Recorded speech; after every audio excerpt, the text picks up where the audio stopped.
Buenas noches para todos. Mi nombre es Iván Ortega Atencia. Soy estudiante de Administración de Empresas ya en noveno semestre.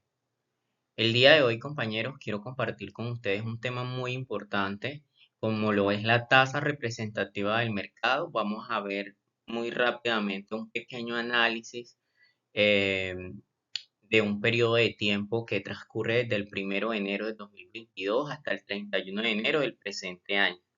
Vamos a analizar la tasa representativa del mercado en el transcurso de este tiempo. Es importante para mí que conozcan el concepto de la tasa representativa del mercado. Este es un promedio ponderado de las operaciones de la compra y venta de dólares de los Estados Unidos a cambio de nuestro peso colombiano, que es calculado y certificado diariamente por la Superintendencia Financiera de Colombia. Acá podemos observar la evolución de la tasa representativa del mercado desde enero de 2022 hasta enero del 2025. En esta gráfica podemos ver o identificar claramente las tendencias de apreciación y depreciación de nuestro peso colombiano frente al dólar estadounidense. Es importante saber que la tasa representativa del mercado está influenciada por múltiples factores, entre los cuales se destaca la oferta y la demanda en dólares en el mercado local, también las políticas monetarias tanto de Estados Unidos como de nuestro país.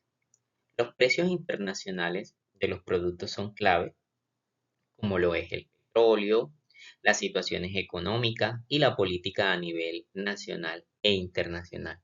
Factores que influyen, como les había indicado, está la oferta y la demanda de las divisas, es decir, de la compra de dólares y otros, la tasa de interés, la inflación, la balanza comercial, que ahí incluye lo que es el petróleo, las inversiones extranjeras, la política monetaria y fiscal y los factores. Un análisis que podemos identificar en la gráfica en el periodo de evaluación. Por ejemplo, en el último trimestre de 2024, la tasa representativa del mercado tuvo un promedio de 4.411 pesos por dólar, representando así una depreciación del 5.6% respecto al trimestre anterior. Esto pudo haber sido causado posiblemente.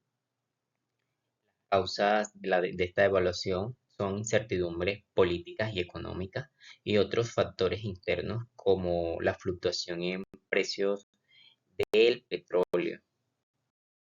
En periodo de la reevaluación podemos analizar también en la gráfica. En enero de este año 2025, el peso colombiano se ubicó como la tercera moneda más revaluada a nivel mundial con un retorno del 1.4%. Compañeros, para mí es importante que a ustedes les quede claro algo de este tema de la tasa representativa del mercado y es con base a nuestra moneda, nuestro peso colombiano, cuando hablamos de revaluación y cuando hablamos de devaluación. Devaluación cuando el dólar aumenta, nuestra moneda se devalúa. Cuando tenemos la revaluación es cuando el dólar disminuye, nuestra moneda, nuestro peso colombiano se revalúa. Es importante que puedan identificar estos dos conceptos o estos dos temas muy diferentes. Cuando es revaluación, cuando es devaluación. Les hablaré de unos efectos positivos de la devaluación, ¿sí? Efectos positivos para nosotros en nuestro peso. Puede tener efectos en nuestra economía. Por un lado, hace que nuestras exportaciones sean más competitivas en el mercado internacional. Además, las remesas que reciben los familiares o el dinero que reciben los familiares de esas personas esos familiares que tienen ellos allá en Estados Unidos, al momento de recibirlos, van a adquirir más peso colombiano, ¿sí? Finalmente, un peso más débil puede también atraer inversiones extranjeras, ya que los costos locales se vuelven más atractivos para los inversionistas. Es decir, estos serían uno de los tres efectos positivos: el aumento de la competitividad de las exportaciones colombianas, van a haber muchas más exportaciones, ingresa más dinero para para los dueños de estas importaciones, para nuestro gobierno, el incremento en el valor de las remesas recibidas por esos familiares y se potencia pues la atracción de inversiones extranjeras debido a los. Pero no solamente tiene efectos positivos, también podemos hablar de efectos negativos de la devaluación. Sin embargo, la devaluación también tiene estos efectos, como lo pueden ser los productos importados. Cuando nosotros hablamos de importaciones, es decir, compramos productos del extranjero que ingresan a nuestro país, se aumenta, en este caso, aumenta el dólar, pues para nosotros va a ser más costoso adquirir estos productos, por ende, al llevarlos al mercado, sí, la demanda va a bajar porque nuestra población la va a adquirir mucho menos debido a que los productos están altos. En sí, el aumento entonces en el costo de las importaciones, la apreciación de la inflacionaria debido al encarecimiento o muy costosos los bienes que son exportados, como lo había indicado, el incremento de las cargas financieras para las empresas y gobiernos, es decir, hablemos de la deuda externa, ¿sí? Las deudas que tiene el gobierno con otros países al momento de estar esta devaluación, al momento del dólar subir, pues va a subir esa deuda que tiene el gobierno o que tienen estas empresas con estos países internacionales, pues estamos hablando en este caso del dólar de Estados Unidos, ¿sí? Dejando ya el tema de lo que es la tasa representativa del mercado, pues el tiempo es muy corto, espero que hayan diferenciado estos temas de cuándo nuestro peso es reevaluado y cuándo es devaluado, ¿sí? Teniendo en cuenta pues el aumento y cuando el dólar también baja, cuando aumenta y cuando baja. Vamos a pasar a hablar de la crisis monetaria que se dio en el año 1999 en Colombia. Fue una crisis que se desarrolló y la clase media y baja fue las que sufrieron un poco más porque el dinero que ellos habían ahorrado toda una vida, el banco no respondía. Este dinero el banco lo utilizaba para responderle a las empresas más grandes y a las inversionistas en dólares. ¿Tuvo una cantidad de causas esta crisis monetaria? Claro que sí. Pero empecemos a hablar de lo que es el contexto histórico. A finales del 90, Colombia enfrenta esta crisis económica financiera. Hubieron pérdidas de confianza en el peso colombiano. Fue devaluado, no tuvo ningún valor. Los altos niveles de endeudamiento, salidas de capital, ni se diga, fueron muchos. Y en septiembre del mismo año, la banda se abandona la banda cambiaria, que era la que estaba cuando se presenta esta crisis. Antes estaba el sistema mixto, como ya lo había indicado, era la banda cambiaria. Ese fue el sistema de tipo de cambio que hubo. En los límites establecidos por el Banco de la República hubo una presión sobre la moneda que se agotó, reservas internacionales, es decir, no había dinero. Y en septiembre del mismo año se adopta el tipo a cambio flexible.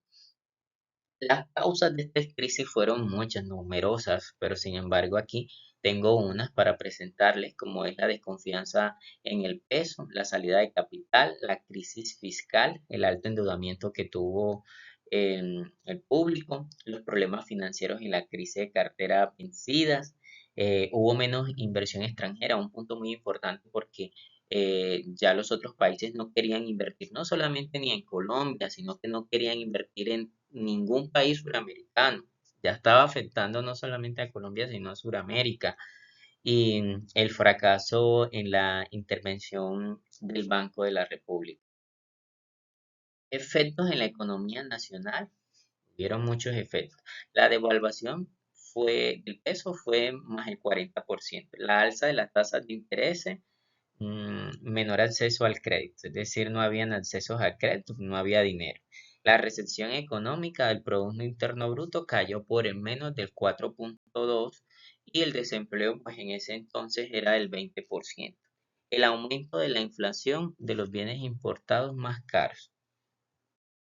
Las causas internacionales, como una de las causas que ya mencioné anteriormente, que presentó esta crisis monetaria, podemos hablar que se presentó la crisis en el mercado emergente como Brasil, que fue uno de los países que más sufrió, y Rusia, debido a esta crisis que tuvimos aquí en Colombia. El retiro de capitales extranjeros en América Latina, como lo mencioné también anteriormente, no querían invertir, incluso retiraban esas inversiones que ya tenían, ¿sí? Es decir, retiro mi dinero, no quiero invertir más. Menos inversiones extranjeras indirectas, lo que no, pues, nos afectaba em, demasiado. Efectos en la economía internacional fueron, aquí les menciono, fueron muchos, pero menciono cuatro, que fue la aversión al riesgo de mercados emergentes, la reducción en el comercio internacional fue demasiada y las dificultades para el financiamiento externo. Colombia recurre entonces a la FMI para estabilizar la economía y así poder subsanar un poco toda esta crisis que estaba sucediendo. Compañeros, como el tiempo es muy corto y traté de ser como lo más resumido posible y muy rápido. Si de pronto no les quedó claro el tema o alguna duda, también pueden consultarse en estos links de apoyo como el Banco de la República, la Superintendencia y en los otros links que les copio aquí. Compañero, muchas gracias por haber escuchado la presentación. Espero que tengan una feliz noche. Hasta luego.